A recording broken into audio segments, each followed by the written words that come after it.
Dude, that was perfect. When I was doing the countdown, that bird did it. Just what the fuck? 3, 2, fuck! Anyways, what is up, everybody? Double Toss pre-show people. How y'all doing today on this wonderful evening, this Thursday evening? Lots of things going on in the world of gaming. I didn't get any of those topics ready because the only thing I gave a slight fuck about.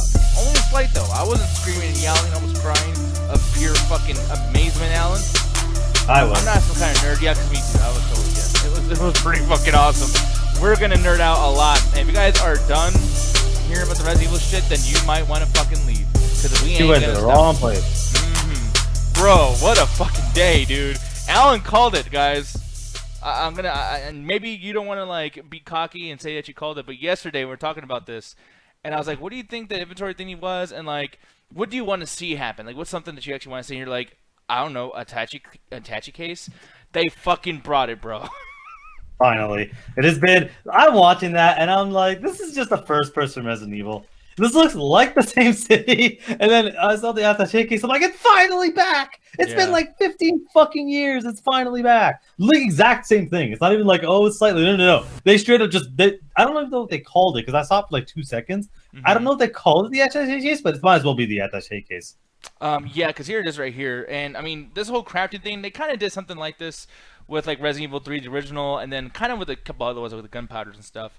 But in this way, where you can probably combine pretty much anything, especially to make first aid. It just makes it more clear because you could always combine stuff in Resident Evil games, but it was like, I guess you could throw random bullshit together in your inventory, but there's never like a dedicated page, so you actually could be like, oh, what are the things they can actually mix? Like they clearly went more into detail and a lot more guns because there's like 5 guns like in the fucking RE7. This one's like, no, we're gonna actually put real weapons in this one. Yeah, dude. The enemies, man. Like, for one, so people, I'm doing a terrible job at just even starting this because I'm talking. Let's rewind it a little bit. Yeah, because here's the thing. So, you know, the 25th anniversary of Resident Evil is literally today, and it was a thing. By the way, too, I can't believe 1996 was so long ago. You know what I mean? Like when we were playing the original Resident Evil, and I've never played the original Resident Evil, so that was you. Really? Okay. So, like, when was your first experience with Resident Evil, man? Resident Evil 4. That's a good game, but that's a terrible way to start off. I'm gonna be honest, dude. I mean, was it? I never owned a PlayStation prior to 3, so I only owned a Nintendo system, still the GameCube, and I really didn't start getting Xbox until after that. So the very first Resident Evil game I ever played was 4. That's why it's one of my personal favorite ones. Yeah. By the way, chat, I'm seeing Ryan and Black Knight's name in there, but they're blue. Hopefully, when more people come in, that their names will change to a different color. Because if it's gonna be dark blue like that, I'm gonna refresh it because I can't read people's names. It's fucking impossible. Like, fucking dude, like why is that even like? Why can't I choose what color that is? That makes no sense to me. It's fucking stupid. I don't know. It's just when they come in because if I refresh my page out, it stopped being red. Or I don't know if I always stay red. I don't fucking know. Yo, listen up. Here's a story all about how a little chant that lived in the blue world that make what? You started off with Fresh Prince, right? And then it just changed into like it's the whole I'm blue, if I was green, I would die. Whatever the fuck the lyrics are. Oh, that's what he did. Yeah, that's stupid. I don't like that. Yeah. Bad Ryan, bad. I don't like it. What you call it? Fantastic. But yeah, he's saying, can y'all have preferred settings? So you would think so. Apparently, you need to know HTML to do that. And I did try to do something like that before, but it didn't work. So it is what it is. The Curl saying, I'm just here to see the big lady, dude. Okay, so one thing I will say about this, and I think that's like the easy way to kind of talk about this entire thing in general. But like, the main thing that's been trending for like the last week is the big lady, and I feel like this is becoming a little bit of an inside joke, like almost like a meme. Why do we care about the big lady? I mean, what are your thoughts? Because she's a big, attractive lady, and apparently a lot of gamers have a dom fetish. I mean, she's not bad looking. No, she's relatively attractive, but what it is that she's big, tall, thick. So everyone's like, "Please be my mommy and stomp on me." That's them, not me. Oh God, I never thought I'd hear you say that. Fucking Jesus. Yeah, it's fucking weird. But it's literally that, and it's like I love her design. I think it's a mix of like horror, but also like Victorian contemporary outfits. Mm-hmm. Like they made her look. I don't know. For me, I always think like putting so much cleavage on a female character is always demeaning, but that's just a me thing. But I do like the look they're going for. Like it's very gothic. They're clearly going for a very gothic aesthetic, and I love gothic aesthetic. Yeah.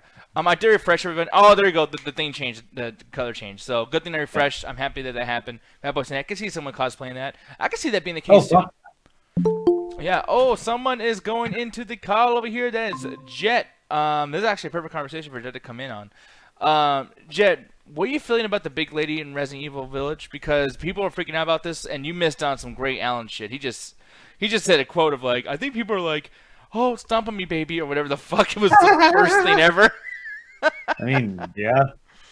But Well, Definitely- that's usually most people's responses when they see a woman taller than 5'11". yeah, pretty much. But no, like I know someone's calling her either, but I'll say my opinion on this. I feel like she's not threatening at all. I feel like they should have made her a little bit ugly, but they wanted to like entice people to talk about her in different aspects, not just the whole like Nemesis or Mr. X thing. Well, But yeah, go ahead. I don't know. She's like, especially her cohorts are hideous, but like they're well, not hideous, but like they're terrifying. But her, it's like I think that it's trying to be a situation where she's trying to not scare, but like tempt Ethan, where she's trying to like do the little thing because like Ethan's with his wife and they're trying to find their daughter, and she's probably gonna try to tempt him, like seduce him. Because explain this to me, they're literally vampires, not like they're turning into bats and shit. Sorry, I thought I was playing Resident Evil, not Bloodborne 2. True, and I was thinking of Bloodborne. There's people in the YouTube live chat watching the whole fucking presentation, making fun of like, "Oh, it's a Bloodborne 2," which It that's a literally joke that's is. happening anyways. But look at over here, man. I just want to showcase just this world of Resident Evil here, man. I was playing since 1996. I played the original Resident Evil Director's Cut. I didn't play the one that was before the Director's Cut, but I played the one with the 2 discs and had the different camera angles and everything. And I was in love with this stuff. I was actually frightened like a motherfucker. Because even though I played the first one, that was the first game I did play, my first experience watching somebody play it was my neighbor playing Resident Evil 2. And I thought it was horrifying, just the idea that, like, a zombie virus can break out of... Because, like, my only experience with zombies was The Mall from Dawn of the Dead 1978 and Night of the Living Dead 1969. And it was always, like, enclosed in a place, in a mall or, like, in a house. But to see zombies roaming the streets was fucking horrifying to me. And I was like, oh my god, zombies! Like, this is great, this is amazing. And after I got into like Resident Evil 3, where Resident Evil 1 and 2 were definitely something to scare you and to give you the puzzles and to do something new. Yeah. Resident Evil 3 Nemesis was the big turning point where I'm like, okay, now it's not just the hype. I actually love this because the storylines were great. The storyline because of the am I being hosted? Yeah, I could have sworn I was. Are you? Because I don't know if you're being hosted. Yeah. I'll show you guys right here. Oh yes. I checked it. Yeah, just there's not a lot of people. 8-Bit Crumbs doesn't get a lot of people from Double Toasted, until they actually start. So that's why there's not like 50 people watching us right now before the show starts. But it's all good. Hopefully they come in later on and we can all shoot the shit together. But the thing is, though, is like I remember Resident Evil 3. The big turning point for me, as far as like realizing the gameplay was good, is that with Resident Evil 3, Nemesis coming after you was such a scary concept. But at the same time, too, this game gave you so many guns, so many weapons, etc. And after I played that, and then I got to be like, okay, you know what? After I beat this game, I can go through this not being scared, not running away, and I can actually have fun with the enemies. I can look at all the files that you find collected throughout the entire thing and learn the story.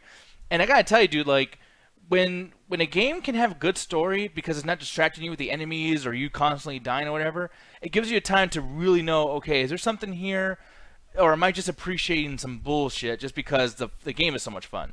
But man, well, a good game will want you to explore the world.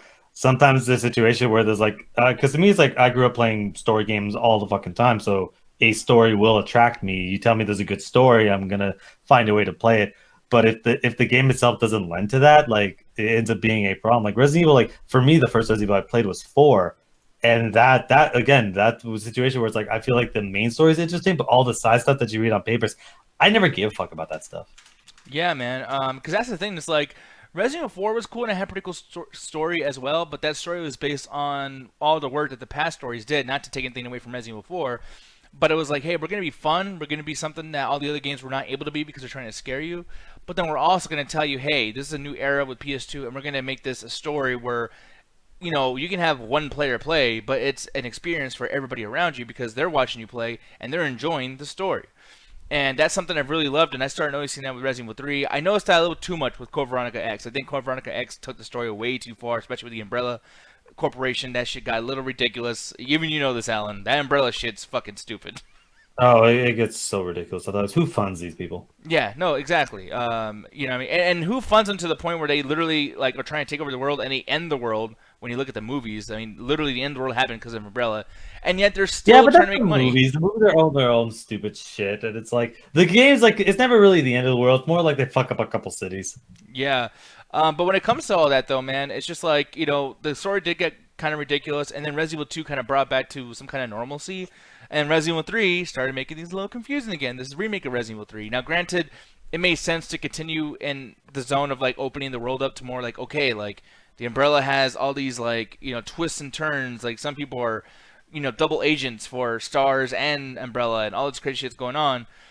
But then Resident Evil Village. Now, here's the thing, Alan. I was too scared to continue playing Resident Evil 7, so I didn't get to beat it. So you probably know everything there is to know about that shit. So I'm gonna explain. I want you to explain. Replaying it, yeah. But I want you to explain to me, like, what the fuck happened with Ethan? Why does Chris have his baby? And they already spoiled this, which is annoying. But like in Resident Evil Village, the launch trailer, he literally kills the fucking wife that we chased all throughout Resident Evil 7. Like, what's going on, dude? Alrighty then. So I'm gonna go through and explain essentially the plot of RE7. So if you've not played it, I recommend it. It's on Steam. Just don't play the DLC. They're literally all terrible.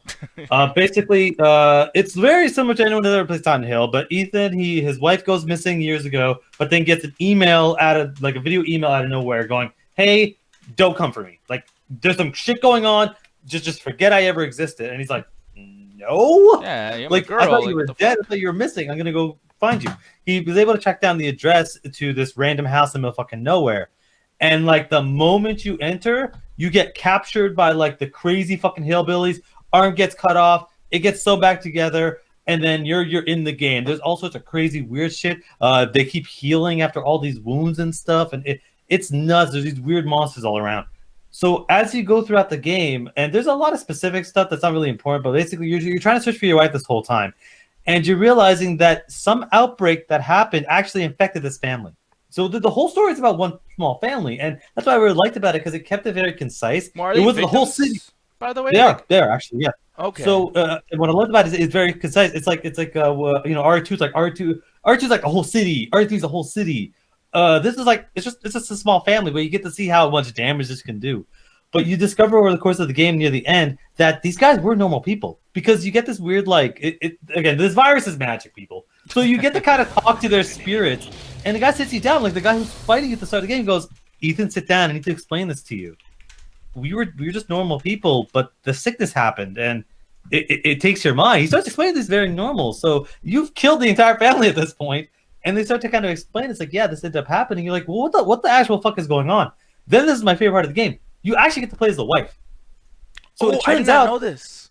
Yeah, and I hate to spoil it for you, but you're never gonna fucking play it. You actually get to play as the wife for like a good hour, and turns out that she actually worked for Umbrella, and the cause of this entire problem is actually a little girl that caused the outbreak. But she has like this virus within her, and she's able to kind of infect people and control them. But she makes herself look like a little girl because she's so vulnerable. She basically wants people to care for her, so she wants a family.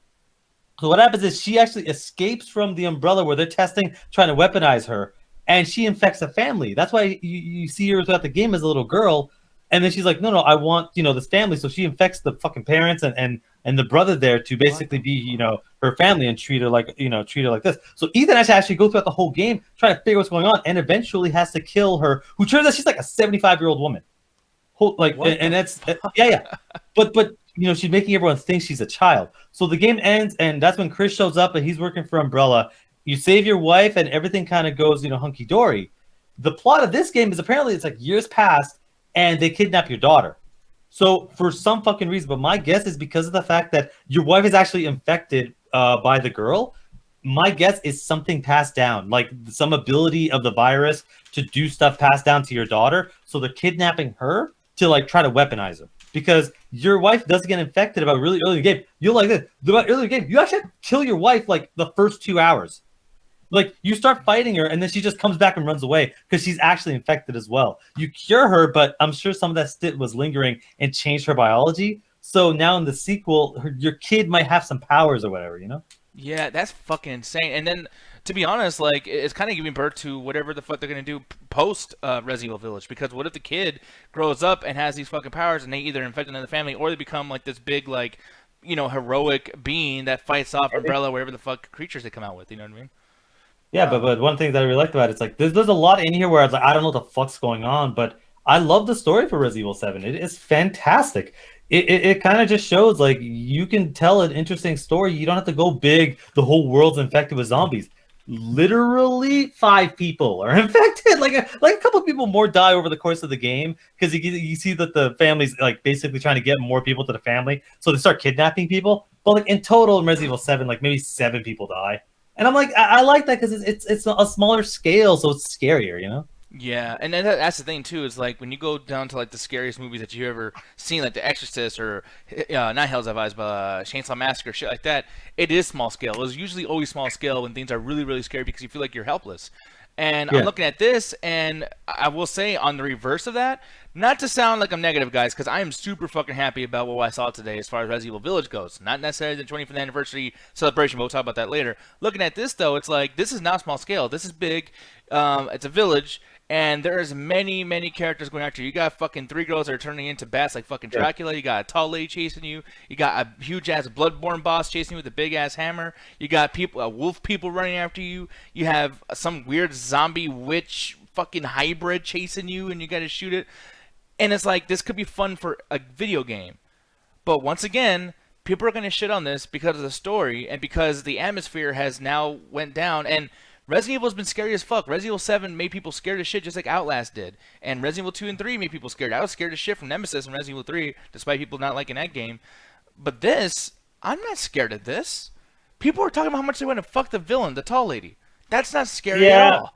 I mean, you're saying that based on like, yeah, people want to fuck her because she's attractive and tall and whatever. But like, that's just because we only seen 2 seconds of her. We don't know what this person has in store. We don't know what this person is gonna do. And just because someone's attractive doesn't mean they can't be terrifying. And as well, she has her cohorts, which will literally like fucking run up in your face and like fuck you up. Like you gotta understand is that there's multiple different ways of being scary. The way I always look at it is, you play Dead Space 1 and 2, right? Oh, yeah. Well, no, not 2. I played all of 1, but I didn't play 2. That's a great example. So Dead Space 1 is scary because it's jump scares, there's enemies crawling all over the place. It's supposed to be this atmospheric scariness. And that ends up being scary. Dead Space 2 is a different kind of scary. Dead Space 2 is there's hundreds of monsters chasing you and you have little ammo and you spend a lot of the game like you could shoot them and fight them, but you always run out of ammo because of there's so many enemies that you're scared because there's the threat is too big for you to handle yourself. There's 2 kinds of scary when it comes to those games, and those 2 games are perfect examples of they're both scary. It just depends on which one you enjoy more. Resident Evil 7 was very atmospheric because your character was very difficult to move your character. You had limited mobility options, but as the game progressed, you got to learn your tools better. This situation, it feels like what they're doing is they're going from RE2 to RE4, where we're going to expand the place. It's this big, basically big city, big village. And we're going to have a situation where you're going to have multiple, like very similar to RE7, where you had 3 mini bosses and the game finished. And then you had the big boss. This one's a situation you probably have 5 or 6 mini bosses that you're going to learn to beat over the course of the game as they give you more and more weapons. I think they want to balance it because like there's a situation where it's like there are people like you that just didn't get past the first third because they're like, I don't want to play Outlast. But there are people like me that just love that shit and then got more and more. Like I want this to escalate the same way. Where it's like, yeah, Ethan kind of knows what he's doing. So it's like you get to figure out more because I also know like Resident Evil's all about viruses and shit. Why do these guys have powers? Like straight up vampire. Like not like, oh, they suck blood and shit. They're turning into bats and shit. What the fuck is going on? And it's fucking crazy because like another thing too, they keep like not really showing it, but there's gonna be a boss that's gonna turn into like a really big bad fucking werewolf. And by the way, Rough Warlock says we see a little bit of what she can do in the demo, and we might see a little bit of what that actually entails on the 8-Bit Crumb stream tonight because Corey's gonna be playing the demo on there. But that is a demo that you're not allowed to fight anything. You're not allowed to do anything. And that's kind of an issue, I think, too. Like, if we're going to come out with the demo, let us see how the gameplay works. But we've gotten so used to the YouTube algorithm of just, like, watching shit and reacting to shit that they came out with a demo that you literally just, you don't even play it. You just, like, move the stick. Lurker's calling me out like, I can't believe he's questioning zombie powers in an apocalypse. Yes! Because you played, this is a Resident Evil game in which, like, there's always been some sort of scientific, even if it's been kind of dumb explanation behind it. It's usually like people have like mighty morphing Power Ranger powers, but it's usually in regards to it's like a mutation that causes a lot of this stuff. These guys are literally turning into bats. I will say though, to take his side, because you make a point, absolutely, Alan, and like I think that they do actually explain a lot of stuff like in the other games, so you should want that to continue on as far as the sequel goes. But to see where Lucuro's coming from, I think that like in the last few fucking games, like especially Resident Evil 7, they don't explain too much why like none of the shit you do to the bosses even do anything. And in Resident Evil 3, they they do almost- actually. The virus has an accelerated regeneration because they explained that like 3 or 4 games ago, especially in RE7, where it's like there's such a fast acceleration that it actually takes very special ammo and very special like they synthesize like a fucking to deal with it, where it's like they injected this person and they'll actually lose their regeneration. Like it's like at the end of the day, it's like Resident Evil, it's regeneration and mutation. That's perfectly reasonable. But I still don't think that they're even. I don't think that even counts too much as an explanation because it's just like the regenerating is like, well, I can see that with my fucking eyes. Or like, can you explain why? Like, what is that thing that's making them regenerate? You know? What I mean? It's the virus mutation. Like they actually do go into enough detail that it's like, yeah, it's able to accelerate the cellular metabolism, so it's able to generate from almost any wound. Like that's as much as an explanation as you need. Like you don't really need to go further into that. But this is a quote of it goes from Zack Snyder's Dawn of the Dead remake to Blade 2. It's like, wait, what? Yeah, like one thing you jumped into a different universe. Yeah, but and even with like these non-zombie things too, I feel like they need to like try harder to explain because we already know what zombies do. You know what I mean? Like it's kind of funny how like Resident Evil's so aware that zombies are kind of like well known that like they call them zombies, unlike any other zombie incarnation when they refer to them as the walkers or the undead or the corpses or whatever the case. But the thing is though is like even with Resident Evil 4, the Lost Plagas, I can understand some explanations like, oh, they're being controlled by that fucking whatever the fuck dude, the Lord Sadler, and they're doing this and doing that. But then, like, explain to me why their heads turn into alien things with saws on them, and then they swipe. I mean, but that's still like, as much as that's nuts, it doesn't like go so far outside of it because like you could again explain away where it's like, yeah, it was they explained they genetically modified, they do some crazy shit with that it gets crazier, and that's really as the game goes on, it gets more and more nuts to the end. But all that fits within the realms of that. Nobody's flying except unless they have wings and shit, but no one's like teleporting or summoning down lightning. Like, these people have towers and shit. Like what? Oh, you're talking about RE7, right? I'm talking about RE4. Like I played enough about RE5, but like even Wesker's to me, the fact that it was also viruses, because I'm like, oh, they gave him some text. Like, no, he has like the infection too. I'm not saying it hasn't been weird, but like this is a situation where it feels like this isn't Resident Evil. If you didn't tell me this was Resident Evil, I'd be like, oh, this is like some random new IP. But the fact that it's called Resident Evil, I'm like, it's too much. Like. Yeah, if this is a virus Krauser. At the end of the day, it's stupid. Hey, man, look at Krauser, by the way. Remember that fucking horse shit where that dude literally, his arm turns into a shield sword? Like, what is this, Final Fantasy? What the fuck kind of fucking power is that, Jack Krauser? And his whole thing is like, you know why I got these powers, Leon? Because I got sick with the virus after you left me in fucking wherever that place we're fighting, Umbrella Corps. And I'm like, dude, or not, Umbrella Chronicles. I got the wrong fucking game there. But like, it's just like, dude, like, your revenge is to infect yourself with the thing that rips your arm apart? What fucking stupidity is this writing? Game is great, but this fucking Resident Evil story, dude, is kind of ridiculous. And like, it keeps getting ridiculous. Like, this village thing, look, I'm hyped, but you're not. Don't get me wrong. Like, I'm already literally gonna buy the game. Like, it's already purchased. Yeah, like, I mean, dude, like, I'm sorry, I don't give a fuck what the reason is. Chris killing the wife and taking the baby, you think there's going to be any storyline here? I'm going to go, you know what, Chris? I understand, man. I think you will agree, especially you. You're the kind of person, because again, you're the kind of person that'd be like, yeah, because the thing is my theory is that because again, she was infected like very early in the game. Like it's almost, I'm surprised you don't remember killing her because it's pretty early in the game. I'm sure unless you just booted up the intro and never gone to the house. Oh, would you kill the wife? Yeah, you killed the wife really early because she's infected. I thought she was going to come back, though. Yeah, but you cure her, though. You eventually, because she comes back because everyone can regenerate. So it's like, it doesn't really matter. But like the problem is, like, she can be calm, but she'll go crazy and because she's early infected. But by the end of the game, you actually cure her. So you do give her, and you give her the cure for her, and she becomes a normal person. That's why you go and live your normal life. But my guess is that as much as you cured her, she's still changed. So Chris is like, wait, she's still a monster, and your kid is gonna have powers. I'm gonna steal your kid. Like, I feel like it's a situation where it's like, because they don't want Chris to be the bad guy, because he's one of the most recognizable names in the entire franchise. My guess is a situation where it's like, I just shot her because like she betrayed you or something, you know? Or I don't know. I think there's gonna be a good enough reason because like I didn't think RE7 was gonna be that good. Like legitimately, it's not like I kind of like I fucking love that game. I don't know what year it came out in. I want to say it was like 2015. 2017, yeah. Best game of that year. Buster Bora says the virus might as well be medic at this point as long as it keeps engaging and horrifying at the same time. I'm fine with it. Yeah, dude, and that's the biggest thing I guess is like for a game, and I know like we try to not do that nowadays, where it's like for a kids movie this, for a this is that, for a this whatever. It's like, yeah, that's kind of an excuse sometimes, and it's kind of us trying to find a way to say something nice about something that's kind of stupid. But like for Resident Evil, I think that the storyline for Resident Evil 7, Resident Evil 2 and 3 remake. They're fine storylines. They're not amazing, but they're okay. You know, it's whatever. But when it comes to Resident Evil Village, this is the. I mean, we're getting a Resident Evil game every year now. Have you noticed that, by the way? We're getting a Resident Evil game every year. The remakes, yeah. With the bigger ones are coming every 2 years, but with as much as the side stuff, they want to do Resident Evil, not like every single like every number. We're not going to get another first person game for probably 2-3 years. Probably, but I feel like I mean. To say like, oh well, we're not gonna get the same kind of game as a first-person Resident Evil, whatever. But it's like this is equivalent to like when Call of Duty has this is Treyarch doing one. But that's different though. Like that's still the same perspective because like those are remakes, but those are literally rebuilt. Like they actually didn't just sit there and fucking put it out. Like the team that's making Resident Evil 2 and 3 is not the same team that's making RE7. But the thing is those aren't even the same kind of game because like you can't really compare except for the same engine. You can't really compare RE8 to RE3. Like. It is they so use wide. The same engine. No, they use the same engine. It literally.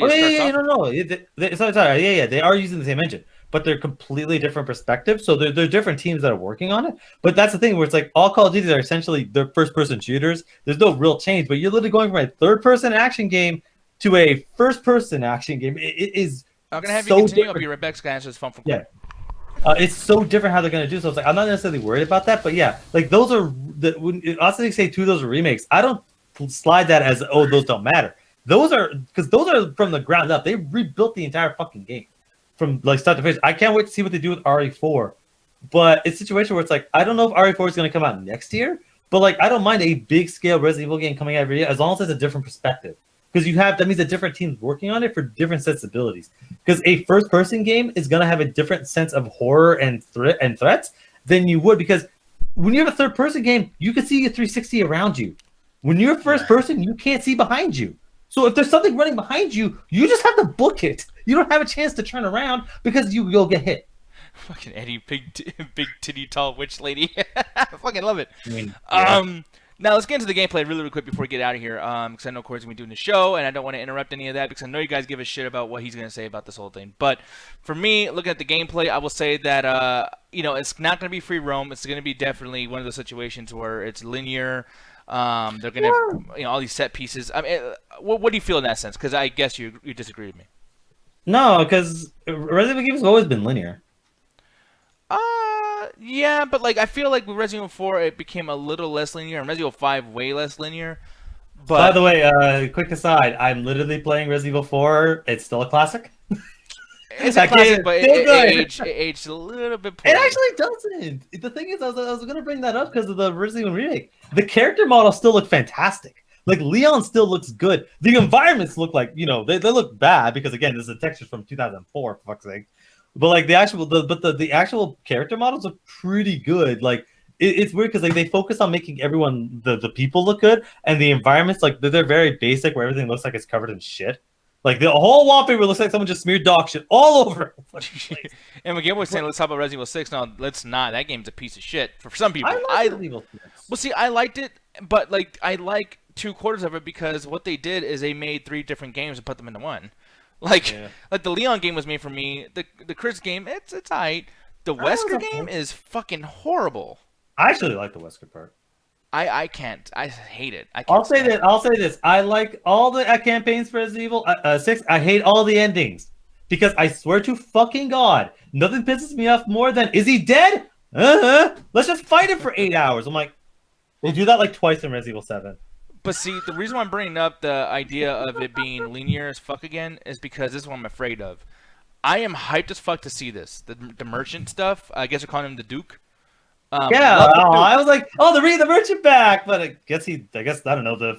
I guess the plague has done him bad because he lost. He fucking let himself go. I want to see this really quick. Hold on. It's like the first. I expected the stranger, but I'm like, oh. See, like right here. It says the gunsmithy, the Duke's purse, and the supplies. Yeah. So what my thing is thinking is like, okay, this is obviously going to try to work around the idea of being like survival horror still. I mean, that makes sense. I mean, that's what this fucking whole franchise is. But my problem with this is that if we're in a linear game and then I have to spend any kind of like coin I have on supplies, and then you can see over here it has a first aid logo and some other shit here. Yeah. I'm thinking like, wait, so this is not going to be a situation where, you know, these enemies don't respond. So what you're going to do is you're going to make me find a way to spend real life money on fake currency to use on my supplies for my character, because a game being linear is going to be one of those, like, it's just it's weird to me. And then like another thing too, the gunsmith, the gunsmithy, it's like, yeah, I know we're going to find ways to craft new weapons or whatever, but these are kind of already fixed. So it's not really the crafting, it's just buying or getting the part, like Cyberpunk.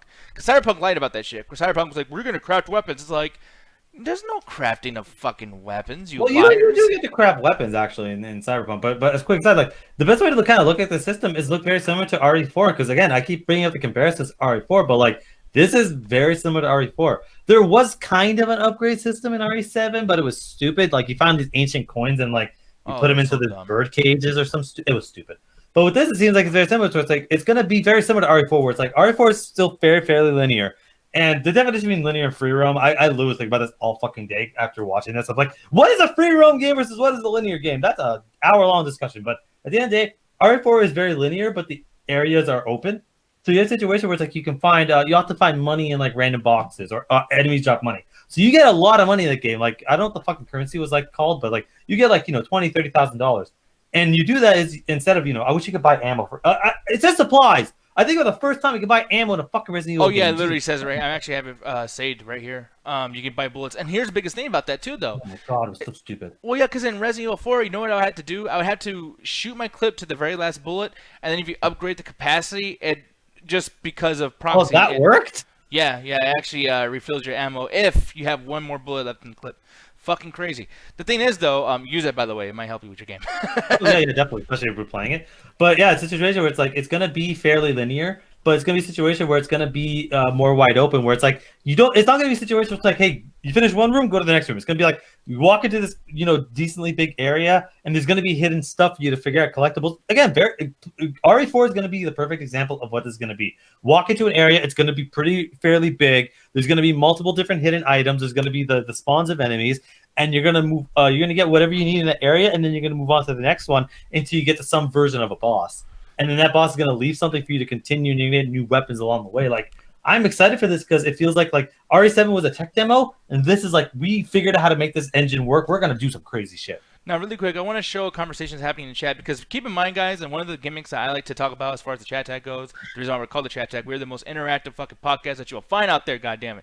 So Lucuro is actually having a conversation with Rough Warlock in the chat. He's saying, yeah, they're going at it. He's like, all those creatures were said to be variations of zombie virus, and Rough Warlock, Rough Warlock, he goes, the mere fact that they use that to explain away why they exist shows their mindset as to how viruses work. William Birkin shouldn't be able to mutate into a giant blob of flesh in a regular zombie game, but he does. So werewolves, ghosts, and vampires is not that far-fetched from the series. But makes sense. That does make sense. But not necessarily, because I feel like people, as soon as something kind of crazy happens, it's like suddenly everything is kind of open. It's like, just because something has it's internal logic. Internal logic basically means it is the logic within the world that you created. You created a world in which you have people that can mutate into things that kind of look like animals and do weird stuff in giant blobs. However, you added actual superpowers that defies the logic that you create, even if the logic is not our logic, because Resident Evil logic isn't our logic. So you have to look within the universe itself. People are turning into blobs, into animal-like creatures. If it's stuck at werewolves, cool. You could be like, oh, they grow a lot of hair because of the mutation. Sure, that would be fine and explainable. The problem is these guys are literally turning into bats. That is superpowers. That defies the internal logic of the universe. Yeah, the Curl responding to him says, my main point is that RE is including more than just finding zombie creatures in an urban environment. They branch out to include different settings. They evoke different feelings and expectations for creatures. And one thing, too, to bring up, Game Boy is saying, I'm surprised there has never been a Resident Evil game with the giant spiders since RE1 Remake. That is true. I will say, I think they were going to bring that in. Oh, yeah, they did. RE5.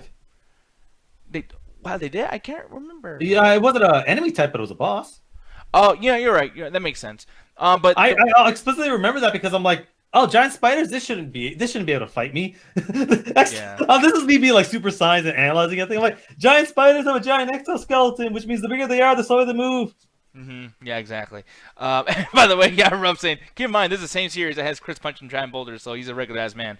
Yeah. Oh, fuck RE5. Can we just call something? We did not talk about Resident Evil 5. I hate Resident Evil 5. Well, I think you are a grumpy person. That game is terrible. The game's fun. No, it's not. It's fucking stupid. This was just a lot of things that happen with RE5, by the way, is just the same things as Resident Evil 4, except done a little bit better. It's done worse in every single fucking way. You're talking about you have a situation in which the inventory right away, the inventory system is way fucking worse. Wait, because it's more convenient because you get to actually fit items in your fucking slot. Like, what are you talking about? Oh my god, no! I'm going fuck RE5. RE5. Let's go with the inventory system. The inventory system right away is immediately way worse because in RE4, even if you don't have you don't get the upgrade the anti case, you get to hold a lot of items, a bunch of items, and you essentially play Tetris with your fucking case where you get to move shit around. In RE5, you get like 6 slots. But the thing is an egg takes up the same slot as a rocket launcher. I know, but see, you're presenting this in a negative way. I will present it in a different way where, guys, a rocket launcher takes up the same slot as an egg.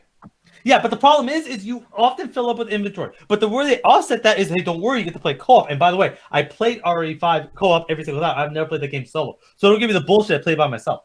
You have to sit there and keep trading shit between there because you need. It's almost like you're cooperating with your friend and you're playing a game together. No, the problem is there's so little inventory. And it gets even worse. This is just the inventory I'm yelling about. You get an upgrade to your inventory where you get a flak jacket, but the problem is that takes up an inventory slot. What the fuck? Yeah, it takes up an inventory slot, but it gives you 3. So just do the math. But I get 4 more slots. I get 4 more slots, and then one of those squares is being used up. So I get 3 more slots. Hey Nick, you like your bag, right? You like your bag, right? Okay, I'm gonna give you a bag, but in order for you to use your bag, you have to fucking put your other bag inside of the bag. But what's the point of that? That's not how I got you a new bag. That's like if someone because in real life, let's say like I have a purse, right? I can only fit so many things in my purse, but you know the purse is usually really light, so I don't mind having a purse. But if someone's like, hey man, here's a huge ass super bag, you can fit a bunch of stuff in it. Thank you, but put it inside of your bag. But hold on, you don't let me finish. But if I get a huge bag, because it's a bigger bag, it's also heavy.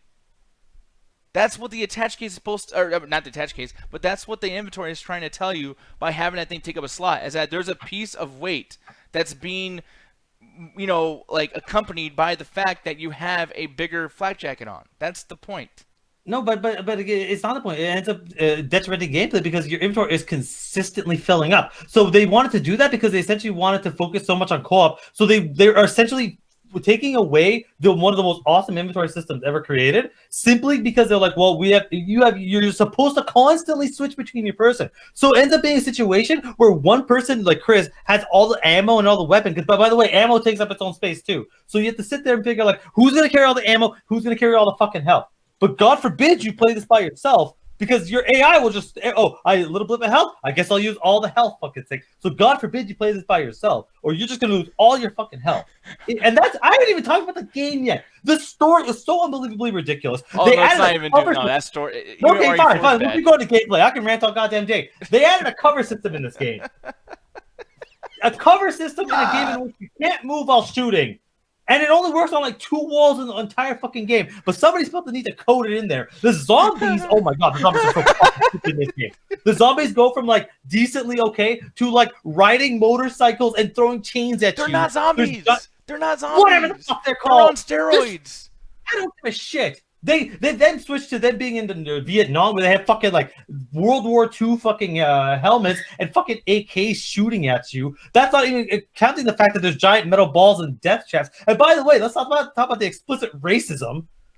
No, there is no racism. Dude, they're in Africa. Is there going to be any non-Africans in Africa that you're going to kill? I'm sorry, but like that's where they're. Yeah, but when they start running around in tribal outfits, throwing spears at you, I'm starting to go, oh boy, somebody. That's what they have there. That's what they have. And by the way, and you're just looking at like one mission. All the other missions, they have guns and Molotovs and bombs. Stupid! I called out how dumb that was. I literally pointed out zombies with guns is stupid. They're not zombies. You weren't paying attention. You were not paying attention. They're not zombies. Oh god. Whatever the fuck they're called in the fucking game, they go. Arr! I don't care the name they throw on there. They talk to you. They're like, "Hey, go get them," and then they like, "Okay," and then they fucking like they run after you. The infected individuals having guns and stuff is fucking stupid. It has never been cool in any medium in which the infected people have weapons. But meanwhile, you and I both have played fucking Gears of War where there's locusts. They're aliens. Why would they be using our fucking guns? They're not. They're using their own guns. They're using the Lancers. We pick them up and They we shoot them. They steal them from us because their own weapons. If you ever picked up Wait, a okay, locust, no, hold on. At first you said that no, they're their weapons, and now you They just are said that using they their no, own and then you weapons. just It's said, both. and then you just said It's that. both. Okay, I'll give you that. Because they have their own weapons. There's the locust fucking shotgun and fucking a hammer burst, which are their weapons. But then again, because again, they're trying to sit there and steal it from the fucking how people were in the Middle East, was that they also pick up the invaders' fucking weapons and use them against themselves. Like that's the situation where they're intelligent, they're aliens, even though they all come from a hive. They have an intelligence there that fucking infected individuals in this stupid fucking game. Like it made sense in RE4 where motherfuckers would pick up like fucking farming equipment and shit. Because all it is just like zombies, like that's fine. But then having AKs and taking cover, I'm like, yo, what the fuck is this shit? And the story, oh my god, the story in this game it is nonsensical from start to fucking finish. Your main character only exists to try to fucking honestly don't even know how your fucking side character exists. They never do anything with her afterwards. It's not like she ever comes back. She really just gets forgotten about in this one game. But even in the game herself, she just acts around as a gun buddy the whole fucking time. There's almost no characterization to Sheva, like, at all. Damn, you really hate the fuck out of that game. Oh, dude, you have no idea. The only reason I bought RE5 is because how much I love RE4. Jesus Christ! Like, the only reason I bought by the way, that like game, I thought so I thought this was like halfway a bit. Like I mean, I know I've known before this show that you hated that game, but like your face, you really hate this fucking game. Like I bought that game. I bought that game because I was like, I love RE4 so much. The sequel has to be good too, right? And every single thing about that game just disappointed me. I remember the first time I stopped playing that game I was like, I got past the fucking stupid fucking infected people on motorcycles with chains like I play Mad Max. And I'm like, this is the stupidest thing I've ever seen. But then the next scene, you're like, by the way, the game gets way dumber. You end up on a boat for some fucking reason, then back in Africa. It's fucking wild. Yeah, but Super the Saiyan fucking Bro. metal walls with spikes. You walk into this area, and it's like the director of Indiana Jones came in to direct this one fucking action sequence where Chris is running away from giant metal balls on fire. I'm like, I'm done. I am done with this fucking game. Really how do quick. you talk about the West shit This there? is actually Oh a cool my thing God. to bring up really quick too. Is like, yeah, these zombies over here. Look, and once again, like because of what we just discussed with Resident Evil 5, this doesn't need to be explained. Okay, it's a little silly, but yeah, they got swords and shit, and I think that these kind of guys are pretty cool. That's different because it's like they're not like sitting there going like fucking like parrying you. They're just like a sword is it might as well be a stick. You just kind of like you see them just being very sluggish with that because it's like it's not like they're fucking firing like harpoons at you. Like even RE4 kind of had people with crossbows, but it wasn't like them taking cover. It was just kind of like very like drunk sluggish. But them having swords isn't a problem because again, it's very similar to like you see that in zombie media all the time where somebody picks up, but you can tell these guys are there's a lot of weird stuff, a lot of weird powers. It's very similar to how the people were infected in RE7, where it's like this infection gives them the regeneration. They're still kind of controlled by the lady, but they have a little bit more going on. Yeah, you might. Thank you for the bits, by the way, earlier. And he says like, yeah, at least there's no RE6, and you want to reiterate that there I don't too. think it was bad. I think it was very like actiony, and people were like, it wasn't RE like Resident Evil regular Resident Evil games. So people were like, no, what the fuck? But I don't hate that game. I hate the endings. All three endings are terrible. And just for the reiteration of what I was trying to say earlier, because I know we got sidetracked talking about Resident Evil 5, but like the biggest thing I wanted to explain is like the reason why I defend Resident Evil 5's inventory is because that inventory is just a co-op version of what they've always done with Resident Evil 1, the Retros Cut Resident Evil 1, Resident Evil 2, Resident Evil 3, Resident Evil 2 Remake, Resident Evil 3 Remake. It's like this has been a staple, and like granted, like yeah, if they came out with the new game that had tank controls, we'd probably be complaining there too. But at the same time, like this is the uniform of Resident Evil. This is what it is. So like the fact that and by the way, I'm not gonna do some elitist shit. Like don't take this as an insult, but it's No, like no, you no. can tell. I'm going to disagree with you on the basis that RE7 has tank controls. It's just first person. RE4 also has tank controls, but that's when they introduced the attaché system, which I'm not saying that's the best inventory system Resident Evil's ever had. That's the best inventory system I've ever seen in a video game. Bar none. And I've played Legend of Zelda since the day I was fucking bored. Yeah. No, the Zelda game has an inventory system as cool as it because it requires you to actually plan out where you're going to move shit. You can spend like 20 minutes rearranging your inventory. in a way, it's literally like playing Tetris. It's But fucking amazing. the thing that I was trying to say though is it's basically like, with Resident Evil 1, 2, and 3, one of the things I really liked about those games and the fact that like other things kind of like took those and continued on with it is that it gives you a reason to like keep the game a little bit like grounded somewhat, because like for me, and this is something that's probably going to be happening here with this attaché case or whatever the fuck case may be.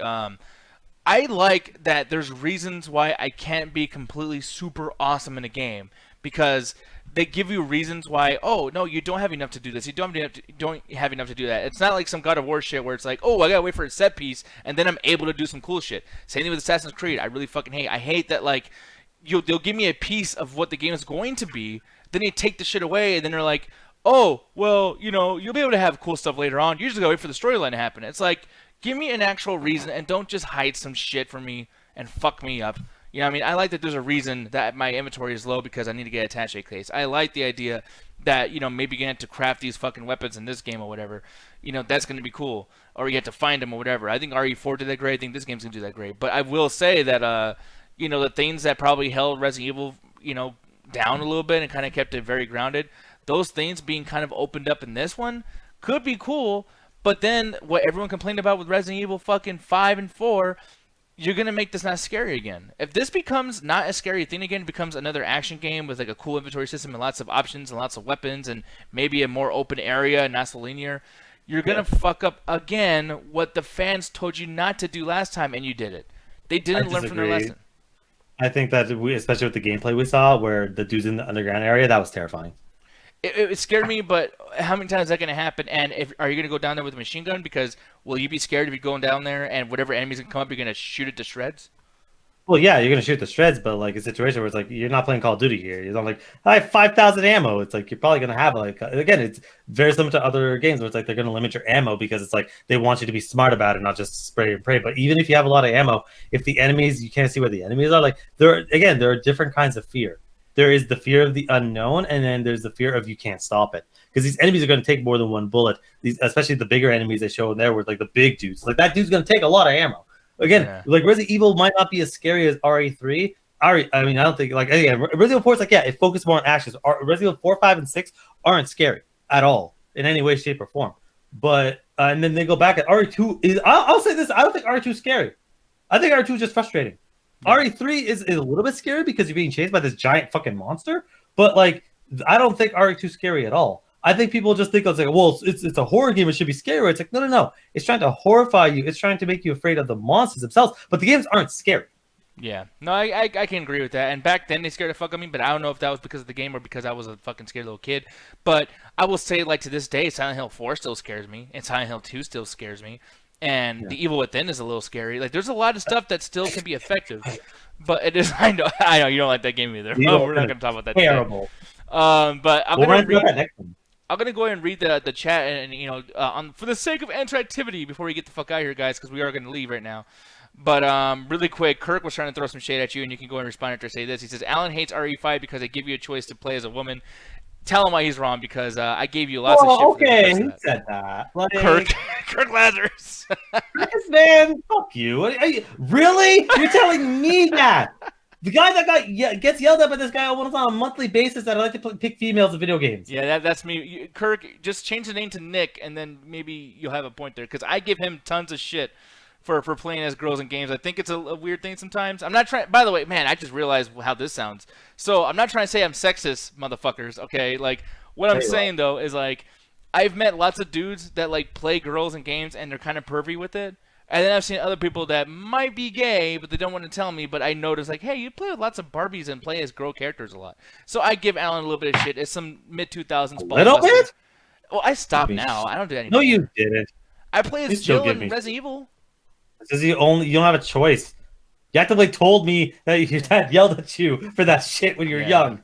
Yeah, my dad noticed that all the games I was playing always had girls as the main character. He's like, we play as a girl, you fucking little. And then, I can't say what he told me. Yeah, you can probably imagine. But at the end of the day, it's like, again, the reason I'll choose a female in a video game, this is just a random aside, I guess, to end it off, is there's so many video games in which you only play as the male. It's the only option you have. So if I'm playing an RPG and I get a chance to switch it up, I'll do that. And I'll go back and forth nowadays. Like, there are times where it's like, especially with Monster Hunter, it was like one of the first times in recent history where I'm like, oh, I can kind of make this guy look like me. I'm gonna do that. And Usually games where it's like you don't really get that many cool hairdos for guys. That one you got a lot of cool shit going on.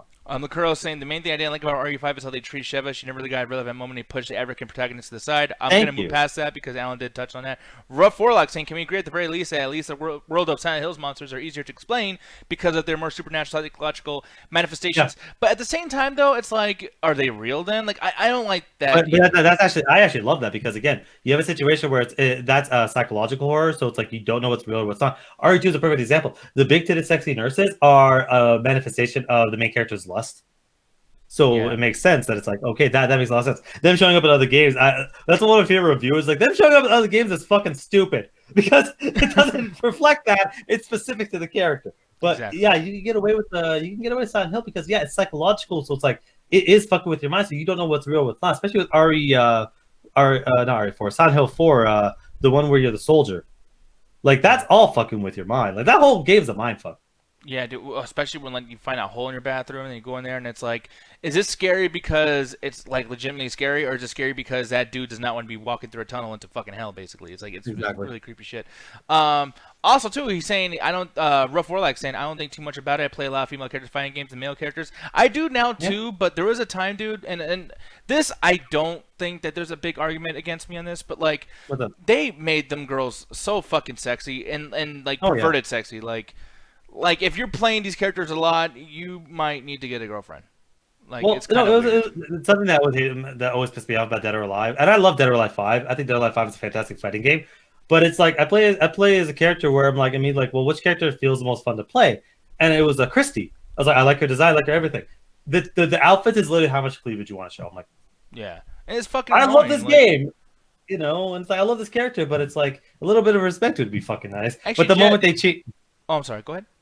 No, go ahead. You're gonna ask Jet something. No, because I was gonna ask Jet. Because we are two dudes. I mean, granted, and we're not like some fucking perverts, so that's why we feel the way we do.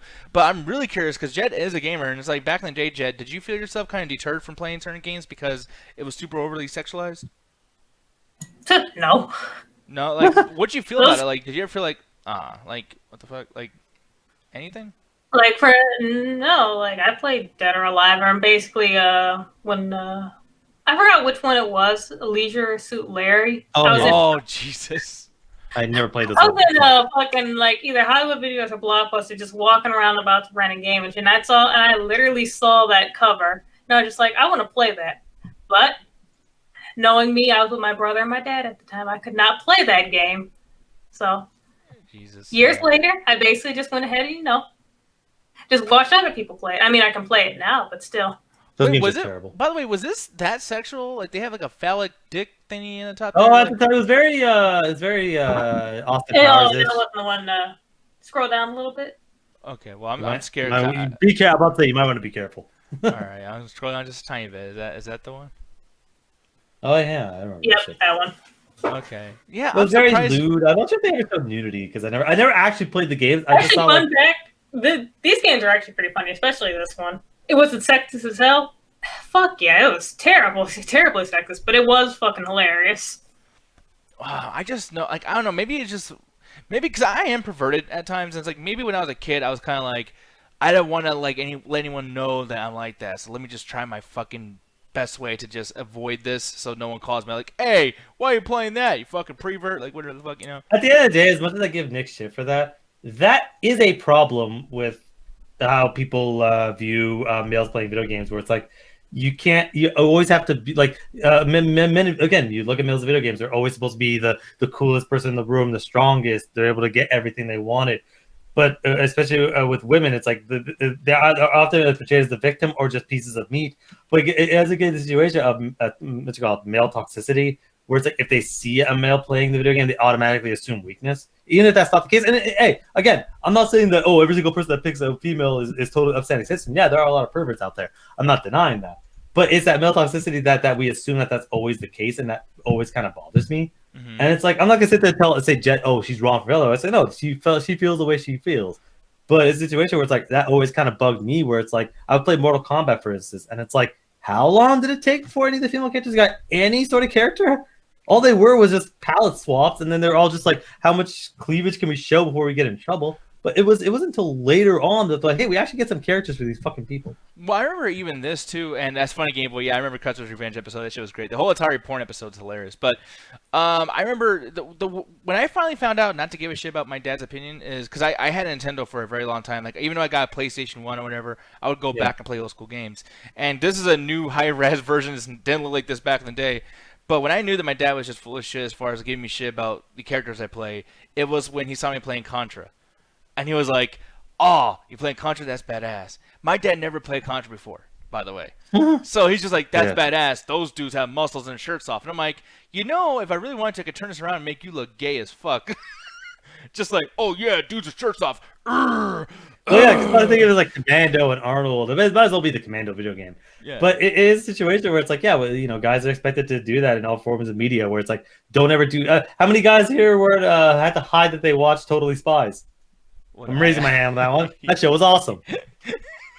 Well, I don't care. I got a bunch of shit watching Powerpuff Girls. My dad called me up for it. I know. I took that with pride because even at the time I didn't hide that one. That shit was fantastic.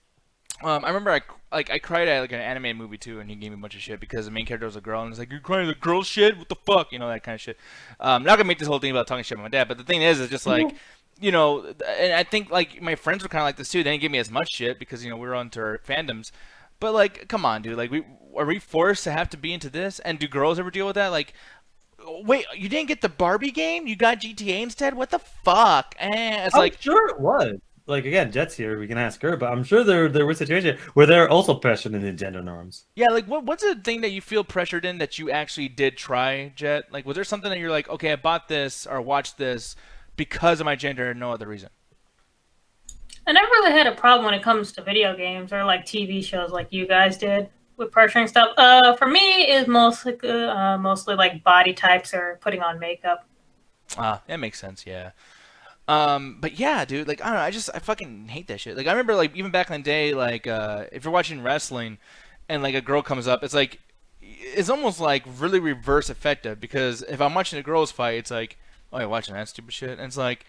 Maybe I'm so macho. I want to see the half-naked girls wrestle each other, but I came. I had a buddy. I remember when I played Fable. I played as a female character. And a buddy of mine, not a buddy of mine, but like someone I knew when I was taught about that. He basically used a bunch of slurs at me, and I'm like, so wait, I'm staring at a girl's behind for the 10, 15 hours. What are you playing as again? Like I threw it back at him because it's like, so wait, you're calling me slurs because I chose a female character. But again, you always throw it back at those people because it's such a stupid reason because they always feel like, oh, playing as a woman is less manly. It's like, no, it's not. Again, RE3, like to bring this all back to Resident Evil, like RE3 has Jill Valentine as one of the coolest characters that series has ever had, right next to Leon.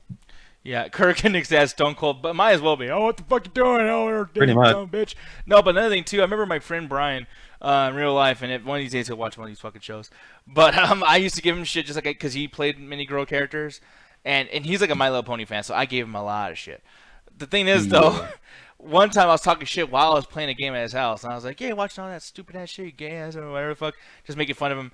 And he's like, "Yeah, look at the screen now, bro." And I was playing this Guns of the Patriots, and the camera is up Old Snake's ass the entire time, dude. Look as it's supposed to be. You're getting full butthole crack here, guys. Like Snake has a long crack. And I love this game, but he ruined the game. After he told me about that, the whole thing, I can't stop looking at Solid Snake's ass the entire time. That's because you're a hypocrite. At the end of the day, like you always throw it back at those people, but at the end of the day, it's like, yeah, just play whatever you want. Like that's why I like a lot more video games now because it's like it's not as crazy to have a female, especially in an action game. It's not just denoted to fucking like visual novels or fighting games. Like no, yeah, you can have action games with female characters and it doesn't change anything. That's why I like a lot of that shit. Like again, Tomb Raider. Tomb Raider was one of those ones that really cemented it for me because I'm like, holy fucking shit, this is fantastic. I love these games. Yeah. But with that said, though, guys, we love these games, but we also love you guys. We're going to let you guys go and enjoy your double toast. We know that that's why you guys came here, but we do appreciate you guys sticking with us as long as you guys have. Because the early shows of double toast, by the way, they just talk about, like, where to email them. So, yeah, definitely, like, chill with us until we fucking go because you won't miss anything, I promise you. But with that said, though, something you should not miss at all is during the week, especially Tuesdays, Alan and his boys do their thing. And why don't you tell them what that thing is, Birdman? Yeah, so if you follow me on Facebook, you will see that I do a lot of posts for the Metropolis Collective. That's where I do a show called The Illuminati Podcast. We had an episode a couple days ago. Content Corner also had their episode yesterday, so be sure to check that out. Because the Illuminati podcast is mostly politics, though we're probably going to shift at that because I think people are going to stop caring about politics because their boy won. We're going to shift that, so we'll let you know. Basically, follow the page. You'll get all the information there. Content Corner is doing their thing. They're more focused on video games, doing live streams and stuff like that. The Nunes podcast for K-pop, and then the Cedric Sports Pod podcast for sports stuff. So be sure to check all that stuff. Leave a like so you get the notification for when they go live. Yeah, and really quick too. So I'm gonna answer this, and also do a plug of my own. I usually don't do too many plugs of myself, but we're gonna do that. So, on top of following them over there and watching the Illuminati podcast, you guys come back here on the Chat Attack tomorrow. I will for sure at 12 to 2, somewhere around there. I'm gonna be doing a review. Impact Wrestling, AEW, NXT, and also possibly if I can get my hands on it, Ring of Honor for tomorrow because those things usually come out a little bit earlier than they typically do. And the reason why I didn't do it today, because a big thing I told people yesterday is come tomorrow, and I didn't do anything today. The reason why is because I was working on this particular project, and I didn't know that this was actually my responsibility. Our other editor, James Mulholland, usually does this, but it didn't happen this time. So for me, why don't you guys check out Double Toast Interviews? This is something I've been working on. Kevin did the top and all that stuff, Kevin Keane. And Kevin Keane, if you ever watched this, you are the shit, dude. Can't thank you enough for all the stuff you do for Double Toasted. But we just put up the Matt Vogel interview, so go enjoy that. People were talking about it for a lot. Corey was telling people about it, and then we had no way to show them. So now it's up. You guys can watch it. It's the voice of Kermit and Big Bird talking to Corey about a bunch of crazy shit. And it's crazy to know that Corey even got an interview with Matt Vogel. That guy is fucking really, really talented. Big Bird is a huge part of my fucking child life, and it's amazing. But also, too, guys, check out Double Toasted Bites. And I'm going to tell you guys right now, I'm declaring war. I am declaring fucking war on the main Double Toasted channel. Fuck Double Toasted, that goddamn channel. I'm doing DT Bites. I'm going to build this fucking thing up, and I'm taking that fucking goddamn YouTube channel down. DT Bites will be the fucking king. I will do it. So you guys go over there. 4 episodes later, it'll be over. You guys go over there. Please subscribe. Fucking, I said child life. I meant to say childhood. I'm Kirk. I'm stupid. I don't know if you knew this. The thing is, though, he doesn't know how to read. That has nothing to do. What? I'm gonna continue that narrative. You don't know how to read. You don't know how to spell or read. Why would you do that? This isn't about me. This is about you. This is like me calling somebody out like you don't know. They'll believe it. No, they won't because you're too dumb. Anyways, the thing is, though, guys, DT Bites, go over there, check it out. Please share it with your friends. It's all fucking exciting. Look at that 2 minute, 47-second episode with this Alex Jones thing. Yeah, share it with a friend. They'll watch it. What's it going to do? Yeah, it's going to waste 3 minutes. Like, it's not a big deal, right? It's, it's funny. All right? Do you want to laugh? Do you want to fucking laugh? Anyways, guys, with that said, we're getting the fuck out of here. DT Bites, Double Toast Interviews. Go, please, support those so I can shove it in Corey's fucking face. Yes. I'm not angry at him. I just want to win. I just want to help him, bro. I'm a good employee. Anyways, fuck Double Toast now. I'm just playing. Bye, guys. Tap the chat. Stay toasty. All that shit. That was probably one of the worst ads I could possibly do for anything. Support this so no one can fall. Yeah. And you do that all the time, so. I really do.